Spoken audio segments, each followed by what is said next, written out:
Welcome to the initiative of Tagore group of education. तो आप लोगों को पता होगा कि हम लोग हमारे इन वीडियोस के अंदर बायोटेक्नोलॉजी का जो कॉन्सेप्ट है उसको कवर कर रहे हैं और उसको अब आगे बढ़ाते हुए हम लोग जो है हमारे अंतिम चरण की ओर चलेंगे। और आज जो है वो हमारे इस टॉपिक को, इस चैप्टर को यहाँ पर जो है वो एकदम कंप्लीट करने वाले हैं और फुल ऑन वीडियो होगा जिसके अंदर हम लोग बायोटेक्नोलॉजी को क्विकली रिकैप भी करेंगे कि क्या क्या हम लोगों ने पढ़ा है और क्विकली ये भी जानने की कोशिश करेंगे कि आखिर में बायोटेक्नोलॉजी की जो ब्रांचेज हैं वहाँ पर हमको और क्या क्या कॉन्सेप्ट जो है वो देखने को अभी तक मिलते हैं। तो जल्दी से रिवाइज कर लेते हैं। अभी तक जो है वो हम लोगों ने बायोटेक्नोलॉजी की जो है वो डेफिनेशन को स्टडी कर लिया है, तो हम लोगों को ये पता चल चुका है कि बायोटेक्नोलॉजी है क्या। जल्दी से मैं एक बार और इसको रिवाइज करवा दूं।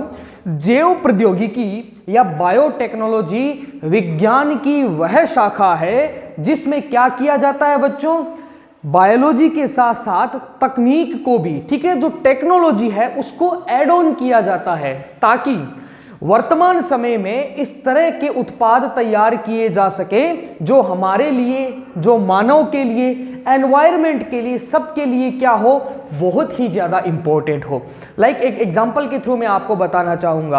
आप सब लोगों को पता है कि एक विशिष्ट प्रकार का एक बैक्टीरिया है जिसका नाम है लैक्टोबैसिलस, और इसका जो यूज है ना वो आप सब जानते हो, दूध को कन्वर्ट करता है, दूध को जो है वो कन्वर्ट करने के काम में लिया जाता है। किसमें?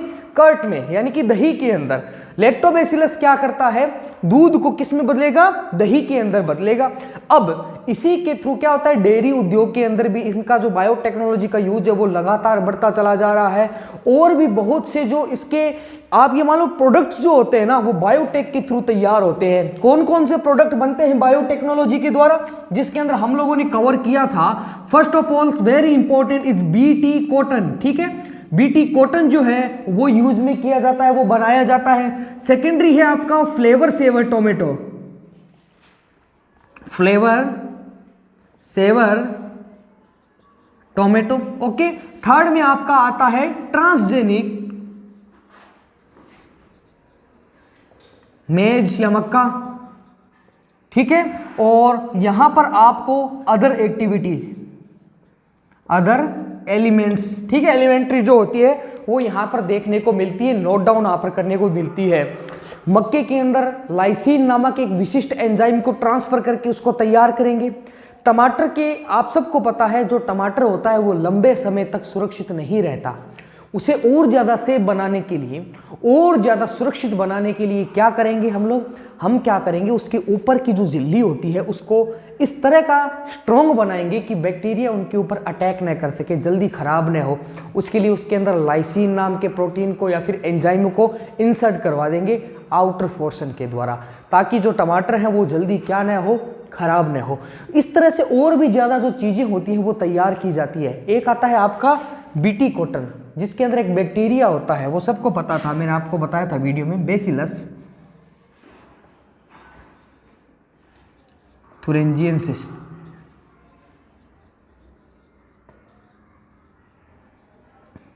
ये एक प्रकार का बी और ये रहा टी, ठीक है, इनसे मिलकर के बना है BT cotton, bacillus thuringiensis cotton या कपास। और ये किस लिए बनाए जाते हैं, ताकि जो कीट हैं वो फसलों पर आक्रमण करके उनको नष्ट न कर दे, ठीक है। तो ये सबसे बड़े उपयोगी उत्पाद हैं, हमारे जो एलिमेंट्स हैं वो है बायोटेक्नोलॉजी के थ्रू तैयार किए गए। आज हम क्या जानेंगे बच्चों, हम लोग ये जानेंगे कि किस तरह से बायोटेक्नोलॉजी के सफलतापूर्वक चरण जो है वो हम लोगों को देखने को मिलते हैं। हम ये जानेंगे कि बायोटेक्नोलॉजी के थ्रू हम लोगों ने क्या क्या अचीवमेंट्स की हैं, ठीक है। तो आप लोगों को हेडिंग क्या डालनी है, जैव प्रौद्योगिकी, नई हेडिंग है आपकी, डालिए सारे बच्चे, जैव प्रौद्योगिकी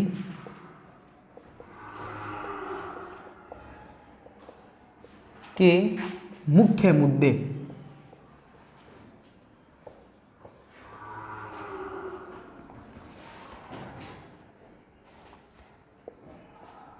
इंपॉर्टेंस ऑफ बायोटेक्नोलॉजी, हेडिंग डालो, सारे बच्चे डालेंगे और इसके अंदर एक एक करके सभी नोट डाउन करेंगे।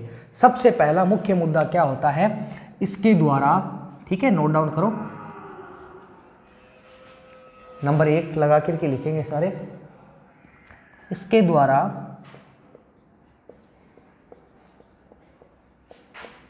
नई गुणवत्ता वाली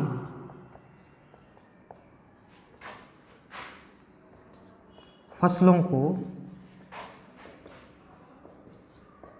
तैयार किया जाता है।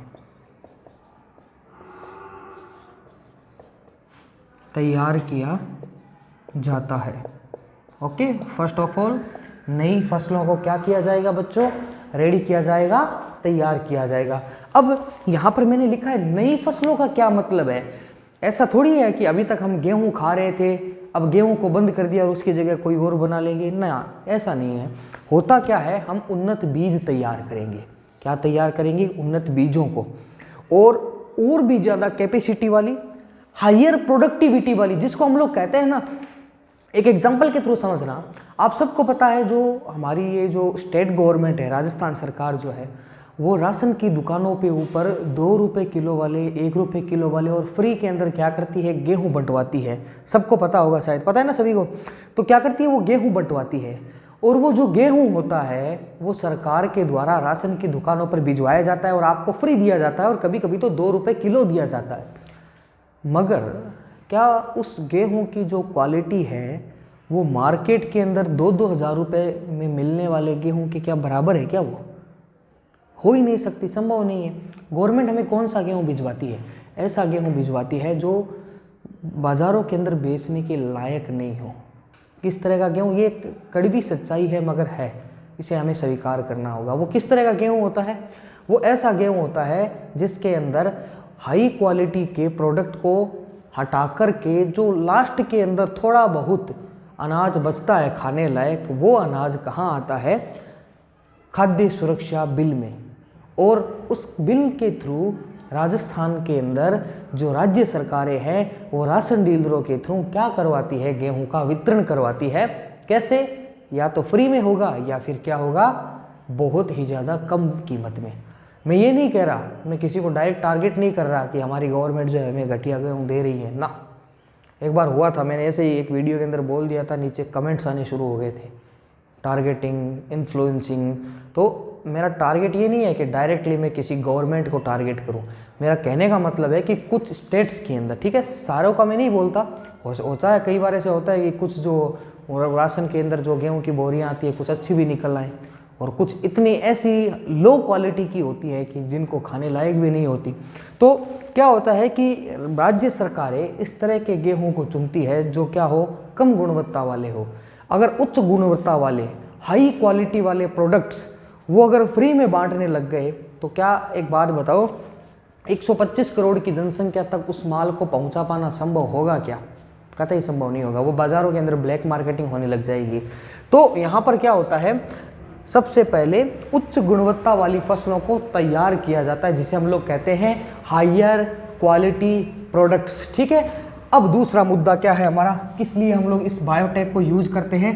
दूसरा यूज होता है इसके अंदर संकरित बीजों व फसलों को तैयार करना। ठीक है, लिखो। संकरित बीज का तात्पर्य क्या है भाई? सबको पता है संकरण एक विशिष्ट प्रकार का मेथड है। ठीक है, only the methods are combining to conclusive the एक singular evidence to generate a singular format of elementary. इसका तात्पर्य क्या है भाई? इस चीज़ को समझना जरा, और इस चीज़ को जानने की कोशिश करना कि मैंने क्या चीज़ कही है। अब होता क्या है एक्चुअल के अंदर, एक छोटा सा कंक्लूजन है हमारे सामने कि एक ऐसा प्रोडक्ट तैयार किया जाए जो हायर रेंज वाला और क्या हो, लो कॉस्ट वाला।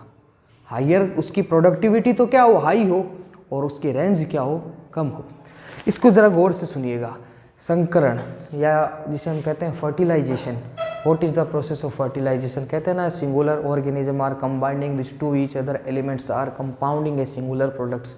होता क्या है एक्चुअल के अंदर कि ऐसे दो अलग अलग गुण वाले, ठीक है इस चीज़ को समझिएगा, दो अलग अलग गुण वाले, गुण किस तरह के हो सकते हैं मैं आपको कहता हूँ, प्रोडक्ट ए और दूसरी तरफ है प्रोडक्ट बी, इसको समझना है, प्लग सिंगुलर है, संकरण किसे कहते हैं, व्हाट इज द फर्टिलाइजेशन, तो इसको समझना कि प्रोडक्ट ए और ये है प्रोडक्ट बी, ठीक है, दोनों के अंदर क्या है अलग अलग गुण है।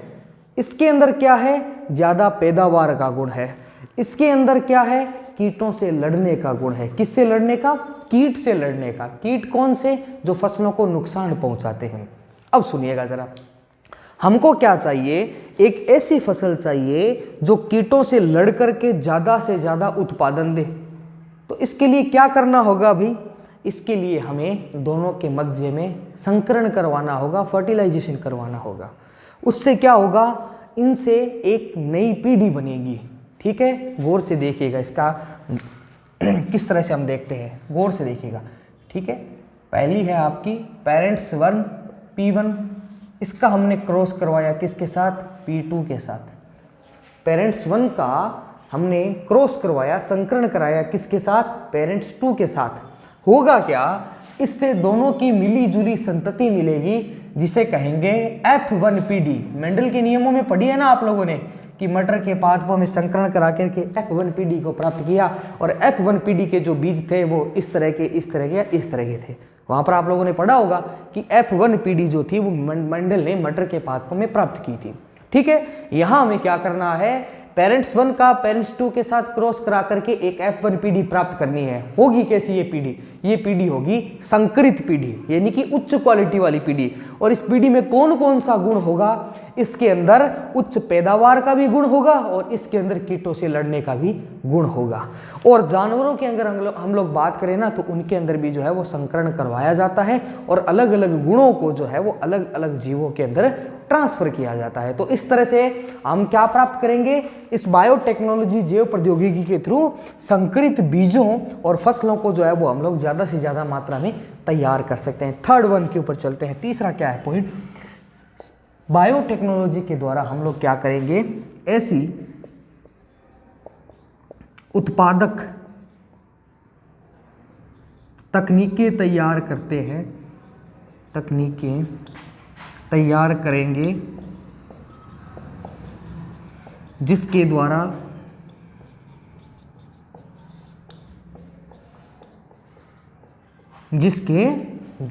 क्या होगा बच्चों, उच्च गुण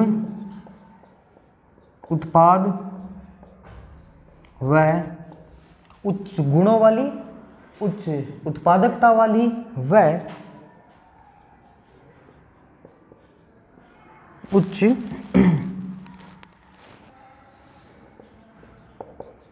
संकरण क्षमता वाली, उच्च संकरण क्षमता उनमें उपस्थित हो, ठीक है। तो इस तरह की हमें क्या करनी है, बायोटेक्नोलॉजी के द्वारा जो भी प्रोडक्टिविटी है वो तैयार करनी है। तो ये तीन मुख्य मुद्दे जो है वो हमारे सामने हैं, जिनका हम लोगों को क्या करना है, इनको टारगेट लेकर के हमें बायोटेक्नोलॉजी के द्वारा इनको प्राप्त करना है। कुछ बैठी बात दिमाग में, तो एकदम सिंपल पॉइंट है और काफ़ी ज़्यादा आसान पॉइंट है। अगर आप लोगों को एग्जाम में प्रश्न इस तरह भी दिया सकता है कि जैव प्रौद्योगिकी का जो यूज है वो हम क्यों करते हैं, तो आपके सामने मुख्य 3 मुद्दे हैं। इन 3 मुद्दों को पूरा करने के लिए क्या करते हैं, जैव प्रौद्योगिकी को हम लोग जो है वो पूरा करते हैं, ठीक है। अब आगे इसके अंदर आपको देखने को मिलता है कि बायोटेक्नोलॉजी या फिर जो जैव प्रौद्योगिकी है इसका वर्तमान में क्या क्या उपयोग है। तो जल्दी से इसके नीचे हेडिंग डालो, जैव प्रौद्योगिकी, वर्तमान में जैव प्रौद्योगिकी का उपयोग, जल्दी कीजिए।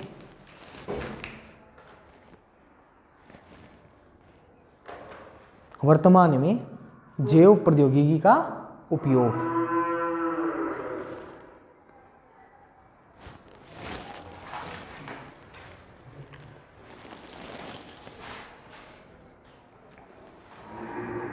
लिखिए अब सारे बच्चे, नोट डाउन करेंगे मेरे साथ साथ में। लिखो, वर्तमान समय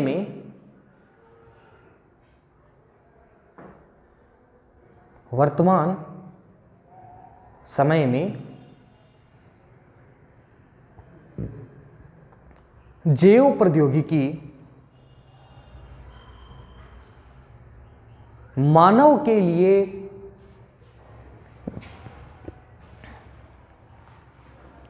आवश्यक उत्पाद तैयार करने का, मानव के लिए आवश्यक उत्पाद तैयार करने का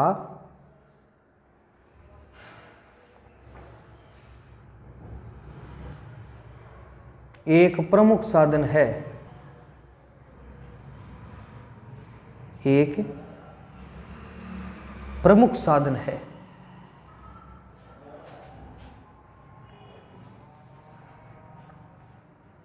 इस तकनीक की सहायता से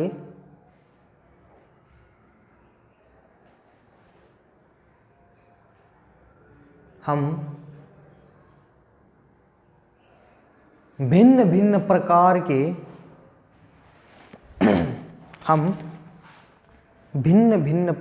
के मानव उपयोगी उत्पादों को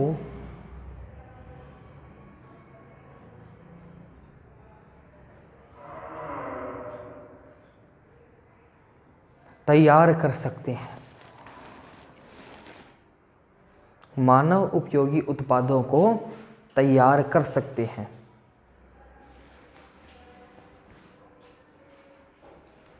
जिसे वर्तमान समय में डेयरी उद्योग,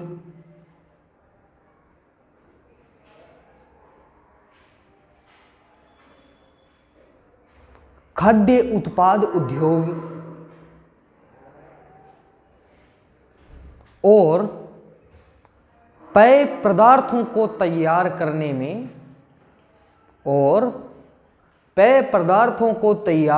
में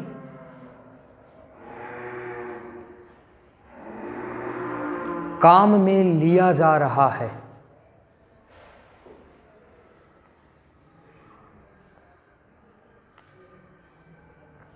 इस प्रकार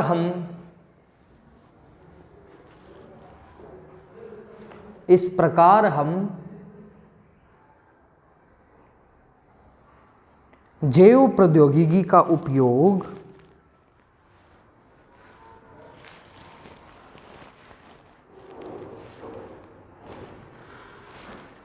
अलग अलग उत्पादों को तैयार करने में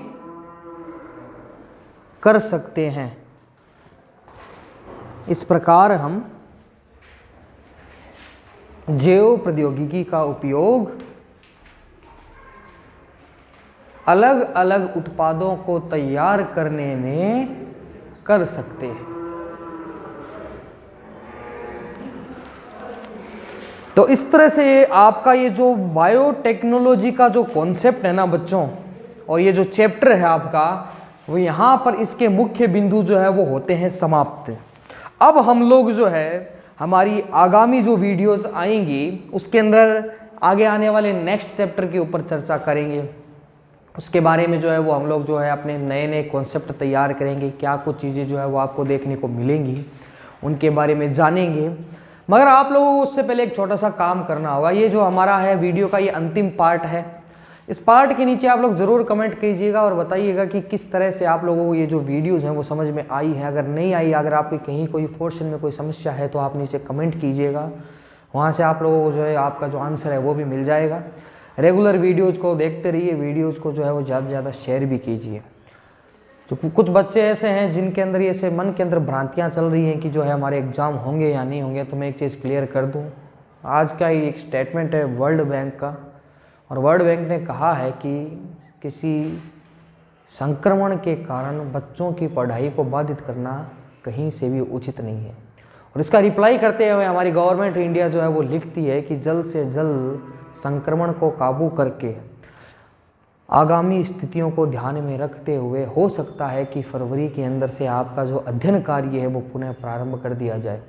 और सरकारी स्कूलों के पास भी ऐसे निर्देश आए हैं कि उनको कहा गया है कि बचा हुआ सिलेबस जो है वो आप लोग फरवरी के अंदर पूरा करवा करके मार्च के अंदर जो है वो एग्ज़ाम प्रिपेयर करने, तैयार करने या फिर मार्च के अंदर एग्ज़ाम करवाने की पूरी तैयारियां करें। तो हो सकता है कि आप लोगों के जो एग्ज़ाम है वो तय समय पर ही होंगे, अभी तक गवर्नमेंट ने जो कहा है। तो किसी भी तरह की भ्रांतियों, किसी भी तरह की अफवाहों में मत आएँ कि हमारे एग्ज़ाम होंगे या नहीं होंगे, हम प्रमोट होंगे, क्योंकि इस बार प्रमोट का कोई बेस ऐसा है नहीं कि आप लोगों को प्रमोट किया जाए। स्कूलें खुल रही हैं आप लोगों की, आपके मार्गदर्शन क्लासेज चल रही होंगी मेरे को जहाँ तक लगता है कई स्टेट्स के अंदर। इसका मतलब ये है कि आपके एग्ज़ाम भी करवाए जा सकते हैं, इसलिए रेगुलर पढ़ाई करते रहिए। रेगुलर जो है वो